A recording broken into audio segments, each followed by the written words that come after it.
Life at the Blake household was as ordinary as it could be in a quiet suburban neighborhood. My husband, Michael, was the steady rock of the family, always busy with work, but dependable as ever. Our teenage son, Ethan, was a typical 17-year-old, endlessly energetic and perpetually surrounded by friends. One of those friends, Ryan, had become a fixture in our lives over the past few months. A tall, athletic boy with an easygoing demeanor, he and Ethan were inseparable. They worked out together in our garage, played video games late into the night, and spent hours by the pool on warm afternoons. At first, I didn't pay much attention to Ryan beyond the usual pleasantries. "Hi, Mrs. Blake," he'd say with a polite smile whenever he came over, and I'd respond with a friendly nod. But lately, I'd begun to notice him more, his laughter, his casual confidence, the way he carried himself. One afternoon, while Michael was still at work and Ethan had gone to the store, Ryan lingered in the kitchen. I was chopping vegetables for dinner, lost in thought, when his deep voice startled me. "Mrs. Blake, do you mind if I grab some water?" I turned, clutching the knife a little tighter than necessary. "Of course, Ryan. And please, call me Sarah." He grinned, his white teeth flashing. "Thanks, Sarah." As he reached for a glass, our hands brushed, just for a second. It was nothing, a fleeting moment, but it sent a jolt through me. I quickly pulled my hand back, hoping he hadn't noticed the way my breath caught. "Sorry about that," he said with a chuckle, his eyes meeting mine for a brief moment. "It's fine," I murmured, feeling the heat rise to my cheeks. After he left the kitchen, I leaned against the counter, trying to steady my racing thoughts. What was that? I was a 40-year-old married woman, for God's sake. Yet here I was, blushing like a schoolgirl over my son's friend. That evening, after the house had gone quiet, I found myself sitting by the pool. The moonlight shimmered on the water, casting soft ripples that mirrored the turmoil inside me. I told myself it was just a silly crush, something harmless that would fade. But as I replayed the moment in the kitchen, the warmth of his hand brushing against mine, I couldn't shake the feeling that it wasn't just in my head. There was something there, a spark, subtle yet undeniable. The sensible part of me screamed to let it go, to focus on my family and forget about Ryan. But as the night wore on, I realized just how complicated that might be. The days that followed that brief moment in the kitchen were nothing short of a whirlwind. I tried to tell myself it was nothing, a silly little fluke that didn't mean anything. But Ryan's presence in the house made it impossible to ignore. Every time he laughed at one of Ethan's jokes or casually draped his arm over the back of the couch, I felt a strange flutter in my chest. It was ridiculous. I was a grown woman, married for almost 2 decades. How could a boy barely out of high school have such an effect on me? One evening, the 4 of us were sitting in the backyard. Ethan and Ryan were playing catch, their movements easy and relaxed under the fading sunlight. Michael was grilling burgers, and I was pretending to read a book, though my eyes kept drifting to Ryan. "Sarah, can you pass me the tongs?" Michael's voice snapped me out of my thoughts. "Of course." I handed them to him, forcing a smile and hoping he hadn't noticed the slight tremble in my hand. Later that night, after everyone had gone to bed, I found myself sitting by the pool again. The water shimmered under the moonlight, its soft ripples an echo of my restless thoughts. I tried to convince myself that it was just a harmless crush, nothing more. But deep down, I knew better. The next afternoon, while Ethan and Michael were out running errands, Ryan stayed behind. I was in the living room folding laundry when I heard his footsteps behind me. "Need any help?" he asked, his voice casual. I turned to find him leaning against the doorframe, a small, knowing smile on his face. "No, I've got it," I replied, my voice steadier than I expected. He stepped closer, his eyes locking onto mine. "You work too hard, you know that?" I froze, unsure how to respond.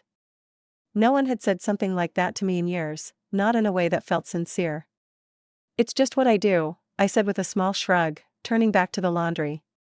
"Well," he said softly, "maybe someone should take care of you for a change." The words hung in the air, heavy with implication. I didn't dare look at him, afraid of what I might see in his expression, or worse, what he might see in mine. Before I could respond, the sound of the front door opening broke the tension. Ethan's voice echoed through the house, and Ryan stepped back, his easy smile returning. "Guess I'll see you later, Sarah," he said as he walked out, leaving me with a pile of laundry and a heart that wouldn't stop racing. For days after that exchange, I told myself it was over. Whatever fleeting feelings I thought I had were a figment of my imagination, nothing more. I threw myself into my routines, cleaning, cooking, errands, hoping the monotony would drown out the thoughts of Ryan that seemed to creep in at the most unexpected moments. But it was impossible to escape him. He was everywhere, on the couch playing video games with Ethan, his laughter ringing through the house, his voice calling out a polite "Good morning, Sarah" whenever we crossed paths. The tension between us grew, unspoken but palpable. A shared glance here, a lingering moment there, it was like we were both walking a tightrope, teetering on the edge of something neither of us wanted to admit. The breaking point came one evening when Michael and Ethan went out to a baseball game in the city. Ryan had claimed he wasn't a fan of sports and stayed behind. I didn't question it, though a part of me knew I should. I was sitting on the couch with a book, though I wasn't reading it. My eyes scanned the same paragraph over and over, my thoughts elsewhere. The quiet in the house felt deafening, the kind of stillness that lets your mind wander into dangerous territory. "Mind if I join you?" Ryan's voice broke the silence, startling me.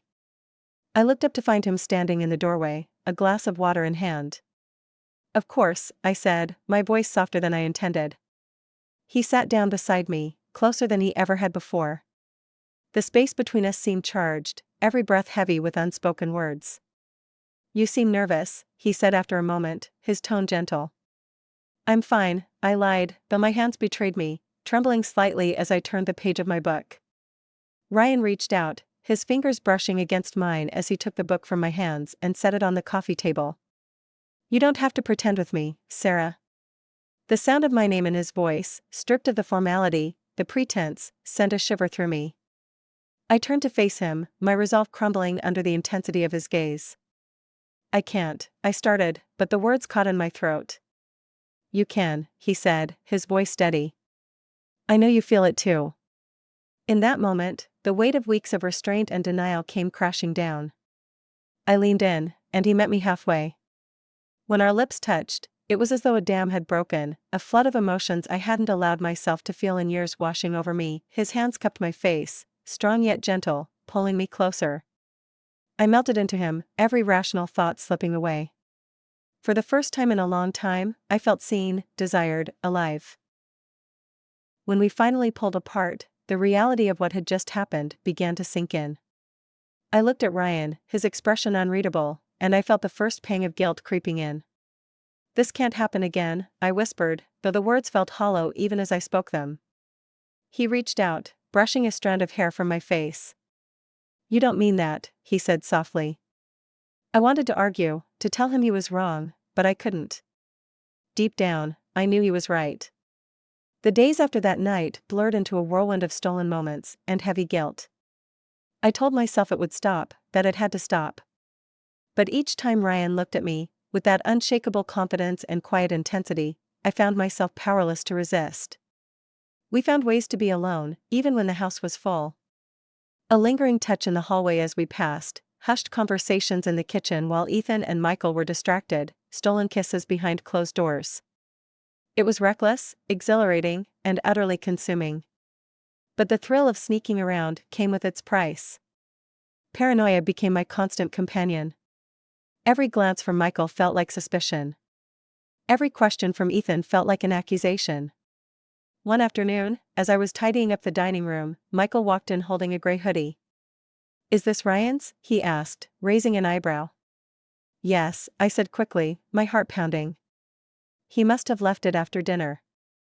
Michael studied the hoodie for a moment before draping it over the back of a chair. "He's been around a lot lately," he said, his tone casual but his words heavy with implication. "He's Ethan's best friend," I replied, forcing a smile. "Where else would he be?" Michael didn't say anything else, but his silence unnerved me. That evening, as we all sat in the backyard, the tension felt thicker than ever. Michael was flipping through his phone, Ethan and Ryan were tossing a football, and I was nursing a glass of wine, trying to appear as unbothered as possible. "Your husband seems on edge," Ryan said quietly, sitting down beside me. I shot him a warning look, glancing at Michael to make sure he hadn't heard. "You shouldn't say things like that," I whispered. Ryan smirked, leaning in slightly. "Relax, Sarah. No one suspects a thing." But I wasn't so sure. The hoodie incident was just one of many close calls. Ethan had started asking questions too, though his tone was always lighthearted. "Mom, you and Ryan are spending a lot of time in the kitchen," he joked one evening. "Should I be worried?" My laugh was forced. "Of course not. He's just polite enough to help me with dishes, unlike you." Ethan rolled his eyes, and I prayed that was enough to deflect his curiosity.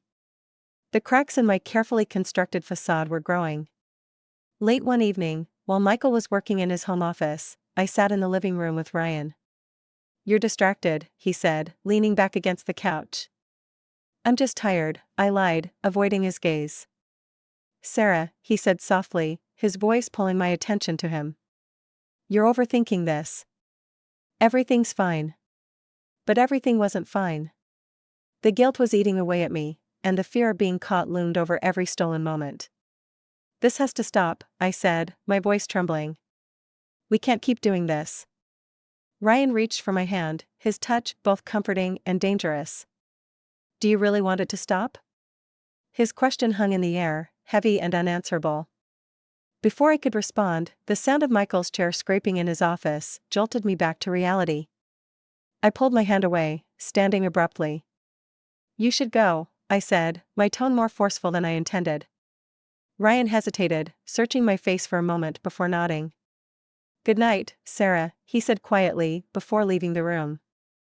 As I stood there, listening to the sound of his footsteps fading down the hall, I knew the walls were closing in. The tension in the house was becoming unbearable. Every word from Michael seemed laced with hidden meaning. Every glance from Ethan made me feel like a fraud. And Ryan, his casual confidence had begun to waver. There were fewer smirks, fewer lingering touches. Even he could sense that something was about to break. The inevitable came on a Sunday afternoon. The house buzzed with its usual weekend energy. Ethan and Ryan were playing basketball in the driveway, their laughter floating through the open window. Michael was flipping channels in the living room, occasionally grumbling about the lack of good games on TV. I was setting the table for dinner, my mind scattered, when Michael's voice startled me. "Hey, Sarah, what's this?" I turned to see him holding Ryan's hoodie, the same one he'd noticed before. My heart sank. "Ryan's," I said quickly, keeping my tone even. "He must have left it here again." Michael's eyes narrowed slightly. "He sure forgets a lot of things here." Before I could respond, Ethan and Ryan walked in, laughing and wiping sweat from their faces. Michael turned his attention to Ryan, his tone casual, but pointed. "Ryan, you're practically part of the family at this point. Maybe we should start charging you rent." Ryan chuckled nervously, glancing at me before responding. "I'll take that as a compliment, Mr. Blake." Michael's gaze lingered on him for a moment longer than necessary, before he turned back to the TV. That evening, the cracks finally split wide open. Michael stepped outside to take a phone call, and Ethan headed upstairs to shower after their game. Ryan and I were left alone in the kitchen. The air between us was thick with tension. I kept my hands busy, scrubbing a plate that was already clean, desperate to avoid looking at him.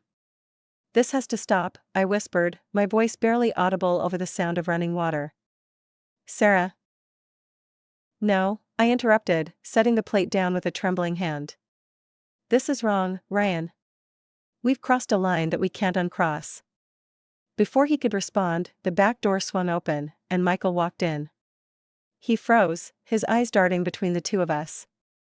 "What's going on here?" he asked, his tone sharp. "Nothing," I said too quickly, my voice too high-pitched to be convincing. Michael's gaze shifted to Ryan, his expression hardening. "Ethan's friend or not, you'd better explain yourself." Ryan hesitated, his usual confidence nowhere to be found. Before he could say anything, Ethan appeared in the doorway, his hair damp from the shower. "What's going on?" Ethan asked, frowning as he looked between us. The silence that followed was suffocating. I could see the wheels turning in Michael's head, suspicion and realization dawning in his expression. "How well do you really know your friend, Ethan?" Michael asked, his tone dangerously calm. Dad, what are you talking about? Ethan's confusion only made the moment more unbearable. Michael didn't answer. Instead, he turned to me, his eyes filled with a mix of suspicion and betrayal. Sarah, he said slowly, his voice low but firm, is there something you want to tell me? The weight of Michael's question hung in the air, suffocating and inescapable. Ethan stood frozen in the doorway, his confusion giving way to unease. Ryan shifted uncomfortably beside me, and I could feel his panic radiating like heat. Michael, I started, my voice barely above a whisper, this isn't the time. When would be the time, Sarah? His voice cut through me like a knife, sharp and unrelenting. Ethan's eyes widened as he looked between us. What's going on? He demanded, his voice rising with urgency. I opened my mouth to speak, but no words came. My mind raced, searching for an escape, an explanation, anything to diffuse the moment. But Michael's piercing gaze wouldn't let me look away. Ryan, Michael said, his attention shifting to him. You've spent enough time in my house. I think you owe me an answer. Ryan hesitated, his usual confidence shattered. Mr. Blake, Stop. Ethan's voice rang out, silencing the room. He looked at me, his expression a mix of disbelief and betrayal. Mom, what is he talking about? I felt the room spinning, the walls closing in. There was no way out. No way to undo what had been done. Ethan, my voice cracked under the weight of the truth. I made a mistake. Michael's expression darkened, the realization settling into his features. A mistake? He echoed bitterly. This wasn't just a mistake, Sarah. This was a choice. The words hit like a slap, and I saw the devastation on Ethan's face as he pieced it all together. You, he looked at Ryan, then back at me. You and him? I nodded, tears spilling down my cheeks. I'm so sorry, Ethan. I never meant. Don't, he snapped, his voice trembling with anger. Don't say you didn't mean it. You don't just accidentally do something like this. Ryan stepped forward, his voice calm but firm. Ethan, I didn't. Shut up. Ethan yelled, his face red with fury. You're supposed to be my friend. Michael took a step closer to Ryan, his fists clenched. I think you should leave. Now. Ryan glanced at me, his eyes filled with regret, before turning to Michael. I'm sorry, he said quietly. Get out. Michael roared, his voice shaking the walls. Ryan didn't say another word. He grabbed his hoodie from the chair and walked out, the door slamming shut behind him. The house fell into a heavy silence. Ethan stormed upstairs, slamming his bedroom door, and I was left alone with Michael. Do you have any idea what you've done? He asked, his voice low but filled with a restrained fury that scared me more than his shouting. I couldn't look at him. I didn't plan for this to happen, I said weakly. You didn't plan? He laughed bitterly, the sound hollow and cold. That's supposed to make it better? I was lost, Michael, I said, my voice trembling. I felt invisible. You were always busy, and I. Don't you dare try to blame me for this. His voice was icy, each word cutting deeper than the last. I'm not blaming you, I said, my tears flowing freely now. I'm just trying to explain. Explain? He shook his head, his face a mask of disbelief. You destroyed our family, Sarah. How do you explain that? I didn't have an answer. The days that followed were a blur of silence and avoidance. Ethan barely spoke to me, his anger and disappointment clear in every glance. Michael moved into the guest room, and the distance between us felt insurmountable. Ryan was gone, his absence as loud as his presence had been. Ethan stopped inviting friends over, and the house grew quieter with each passing day. One evening, Michael sat across from me at the dining table, his face unreadable. I've been speaking to a lawyer, he said. My stomach dropped. Michael, please. I can't forgive this, Sarah, he said, his tone devoid of emotion. You've made your choice, and now I'm making mine. Tears blurred my vision as I nodded, unable to argue. I had crossed a line that couldn't be uncrossed, and now I was paying the price. As I lay in bed that night, alone in the silence of the house, I replayed the events over and over in my mind. The choices I had made, the lives I had shattered. I had wanted to feel alive again, but in doing so, I had destroyed everything that had ever truly mattered. And now, all I had left was the echo of my mistakes.